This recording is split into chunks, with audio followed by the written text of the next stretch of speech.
গতকাল আমি ভিডিও দেইনি, কিন্তু তারপরেও খবরের দুনিয়া অনেক সরগরম ছিল। কারণ খবর আপনারা পেয়েছেন, মমতা ব্যানার্জি ইসিআই প্রধানের সঙ্গে দেখা করে বেরিয়ে এসে কি বলেছেন সেটা নিয়ে নিউজ চ্যানেলগুলোতে প্রচুর ফুটেজ, এবং শুধু এটাই আলোচনা। আজকে আমার আলোচনার বিষয় তার চাইতে গুরুত্বপূর্ণ। আজকে ইসিআই এফিডেভিট জমা দেবে। কোন এফিডেভিট? প্রমাণসহ দেখাবো। দোলা সেন ভার্সেস ইসিআই যে কেস হয়েছিল, এবং যেই কেসটাতে দোলা সেন অনেকগুলো প্রশ্ন তুলেছিল, প্রচুর প্রশ্ন তুলেছিল, যার উত্তরে ইসিআই এমন এমন কথা বলেছে যেগুলো সাধারণত আমরা শুনলে হাসবো, বা এগুলো উত্তর হতে পারে না। প্রশ্নের উত্তরে নো কমেন্টস ইসিআই বলছে, এটা উত্তর হতে পারে না। আমি দেখাবো আপনাদের সেই কেস কপিগুলো, স্ক্রিনশটগুলো আমি সব দেখাবো, দেখিয়ে আপনাদের আলোচনা করব। আপনারা দেখলে চমকে যাবেন যে দোলা সেন ভার্সেস ইসিআই এর যে কেস, যার একটা রায় আমরা আগে দেখেছিলাম, সুপ্রিম কোর্ট দিয়েছিল, কিন্তু সেই রায়কে কতখানি মান্যতা দিয়েছে আপনারা সকলে জানেন, আমি জানি, আমি আপনাদেরকে দেখিয়েছি, আজকে আবার দেখাবো। দেখলে আপনারা বুঝতে পারবেন সুপ্রিম কোর্টকেও কতটা পাত্তা দেওয়া হচ্ছে। এ কারণে আজকের যে জিনিসগুলো দেখাতে চলেছি অত্যন্ত গুরুত্বপূর্ণ, কেস নাম্বার সহ আমি দেখাবো। এবং এখানে বিশেষ আলোচনা মমতা বন্দ্যোপাধ্যায়, মাননীয়া মুখ্যমন্ত্রী পশ্চিমবঙ্গ, উনি পশ্চিমবঙ্গের এসআইআরকে কেন্দ্র করে আলোচনা করতে গিয়েছিলেন মোস্ট প্রবাবলি ইসিআই প্রধানের সঙ্গে, এবং ইসিআই প্রধানের সঙ্গে দেখা করে আসার পর উনি নানান রকম অভিযোগ করছেন ওনার নামে। এই অভিযোগ আমাদের অনেকেরই রয়েছে, সাধারণ মানুষের, সাধারণ ভোটারের অনেকেরই রয়েছে। তো আমাদের এবং ওনার অভিযোগের মধ্যে একটা পার্থক্য হলো, উনি কিন্তু সুপ্রিম কোর্টে যাওয়ার কথা বলছেন। এটা একটা ইম্পর্টেন্ট জায়গা, কিন্তু তার চাইতে ইম্পর্টেন্ট জায়গা হলো আজকে উনি সুপ্রিম কোর্টে যাওয়ার কথা বলছেন, কিন্তু তার চাইতে ইম্পর্টেন্ট হচ্ছে আজকে সাংসদ দোলা সেনের কথা বলছি। এই সাংসদ দোলা সেন যে কেসটা করেছিলেন, সেই কেসের পরিপ্রেক্ষিতে যে উত্তরগুলো ইসিআই দিয়েছিল, সেগুলো হলফনামা আকারে আজকে এফিডেভিট করে জমা করতে বলেছে।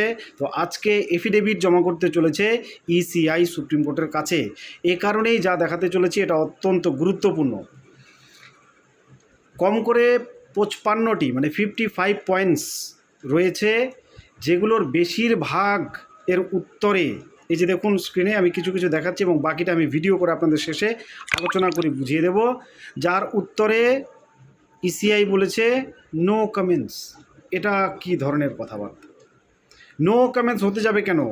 মানে কোনো উত্তর নেই বলছে না, ওনাদের কাছে কোনো উত্তর নেই বলছে না, বলছে নো কমেন্টস। ওনারা কমেন্টস করবে না, কোনো কমেন্টস করবে না।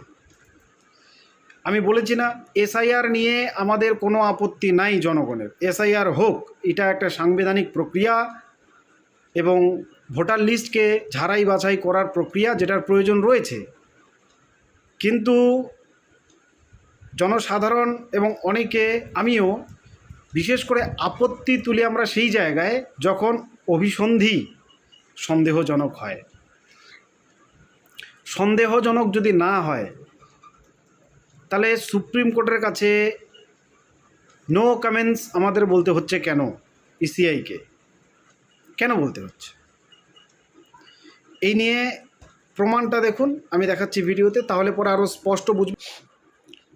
তাহলে আপনাদের সরাসরি আমি স্ক্রিনে নিয়ে আসলাম। প্রথমে উপরে দেখুন এই যে ডায়েরি 63581/2025, 2025 এই কেসটা হয়েছিল। কেসটা করেছেন Dola Sen versus election commission of India. এই কেসটা চলছে। দেখুন এখানে সব ডিটেলস দেওয়া আছে, কেসের টোটাল ডিটেলস পেয়ে যাবেন। আমি আর বিস্তারিত কিছু বলছি না। দেখুন শুধু এই জায়গাটা একটু লক্ষ্য করুন। এই জায়গাটা হচ্ছে এই যে 4 তারিখ ফেব্রুয়ারি মাসের। আজকে honourable the chief justice, honourable mister justice Joymalya Bagchi and honourable mister justice Bipul M Pancholi, ইনারা শুনানি করবেন এই কেসটার, Dola Sen versus election commission of India. Dola Sen যে কেসটা করেছিল, সাংসদ দোলা সেনের কথা বলছি, যে কেসটা করেছিল, এই কেসটার পরিপ্রেক্ষিতে সুপ্রিম কোর্ট এফিডেভিট জমা করতে বলেছিল। এই এফিডেভিট মানে ইলেকশন কমিশন অফ ইন্ডিয়া দোলা সেনের তোলা প্রশ্নগুলোর যে উত্তরগুলো দিয়েছিল বা উত্তর দেয়নি সেগুলো এফিডেভিট আকারে প্রকাশ করে জমা করার দিন হচ্ছে আজকে সুপ্রিম কোর্টে। এই কারণে আজকের দিনটা অত্যন্ত গুরুত্বপূর্ণ।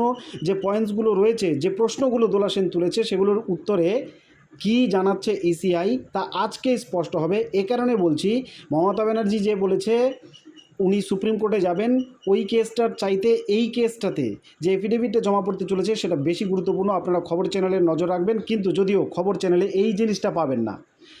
মাননীয় মুখ্যমন্ত্রী পশ্চিমবঙ্গ যে সুপ্রিম কোর্টে যাওয়ার কথা বলছেন সেটা প্রচারে দেখবেন, কিন্তু এই কেসটার প্রচার খুব একটা দেখতে পাবেন না।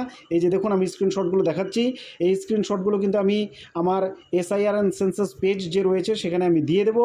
আপনারা চাইলে ডাউনলোড করে আরামসে পড়ে নিতে পারেন বিস্তারিত কি বলেছে, এই প্রশ্নগুলো কি রয়েছে, তার প্রতি উত্তরে কী জানাচ্ছে। এবার যে জায়গাটা সবথেকে ইম্পর্টেন্ট সেই জায়গাটা আপনাদের নিয়ে যাই। এই যে দেখুন কি লেখা রয়েছে, statement of facts in connection with 1A number 1884 of 2026 in WPC number 1074 of 2025 in the matter of Dola Sen versus Election Commission of India and ANR.IN the Honorable Supreme Court of India। ঠিক আছে, এবার নিচে লক্ষ্য করুন, একদম নিচে এই জায়গাটায় এই প্যারাগ্রাফ ওয়াইজ রিপ্লাই। এই যে দেখুন প্যারা 1 to 6 বলেছে নো কমেন্টস, বলেছে নো কমেন্টস। একবার ভাবুন, election commission of India supreme কোর্টে দাঁড়িয়ে বলছে প্রশ্নের উত্তরে নো কমেন্টস। ওনারা কোনো কমেন্টস করবে না, মানে আপনাদের যা বুঝার বুঝে নিন। ওনারা ওই বিষয়গুলোতে তোলা প্রশ্নগুলোর উত্তরে বলছে নো কমেন্টস, কোনো কথা তারা বলবে না, মানে হ্যাঁও বলবে না নাও বলবে না। ধরি মাছ না ছুঁই পানি, এ কারণে ইম্পর্টেন্ট। আপনারা সকলে চোখ রাখুন, আমি তো চোখ রেখেইছি। আমি পরবর্তী আপডেট আপনাদেরকে দিচ্ছি। যখনই আমি পরবর্তী আপডেটটা পাবো Dola Sen versus election commission of ইন্ডিয়ার কেসটার, আমি তখনই আপনাদের সামনে তুলে ধরবো। এবং ইম্পর্টেন্ট হতে চলেছে খুব এই জিনিসটা। নতুন করে যে সুপ্রিম কোর্টে কেস হতে চলেছে তার চাইতে এটার ইম্পর্টেন্স অনেক বেশি, আমি আবারও স্মরণ করিয়ে দিলাম। এবং পরবর্তী ভিডিওটাতে আপনাদের আপডেটগুলো থাকছে, যেখানে আমি স্ট্যাটাস চেক সম্পর্কিত আলোচনা করব এবং নতুন যারা 6 এবং 8 ফর্ম ফিল আপ করেছেন তাদের শুনানি হতে চলেছে। সেই শুনানিগুলো কিন্তু আবার বিএলও নয়, ইআরও সাহেবের কাছেই গিয়ে করতে হবে। সেই বিষয়ক তথ্য দিয়ে আলোচনা করতে আসছি অতি সত্বর। এই ভিডিওটিকে দেখুন, সঙ্গে থাকুন পরবর্তী আপডেট পেতে। ধন্যবাদ।